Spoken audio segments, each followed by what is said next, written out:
প্রকৃতির সাথে নিজেকে এক করে নেওয়ার মধ্যে যে সুখ আছে তা মনে হয় আর কোনো কিছুর সাথেই নেই।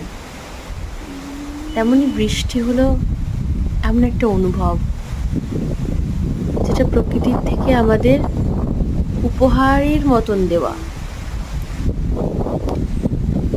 আমার মনে হয় যারা প্রকৃতির জিনিসের সাথে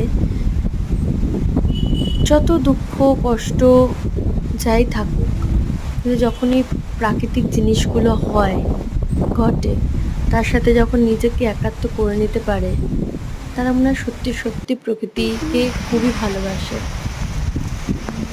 আর এই ভালোবাসার মধ্যে এতটাই ভালো লাগা, ভালোবাসা একাত্মভাবে মিশে আছে, যার মধ্যে ঠকানোর বা ঠকে যাওয়ার মতন শব্দগুলো আসে না। সেগুলো প্রয়োগ করার না কোনো জায়গা আছে, না সেগুলো আসতে পারে।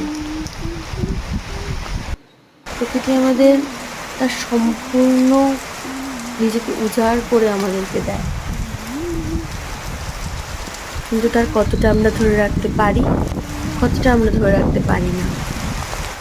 ধরে রাখতে পারলে সেটা আমাদের প্রাপ্তি, আর না পারলে সেটা আমাদের অযোগ্যতা।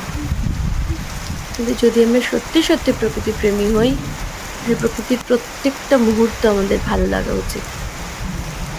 প্রত্যেকটা মুহূর্ত, তার মধ্যে বৃষ্টি হচ্ছে সব থেকে সুন্দর একটা মুহূর্ত।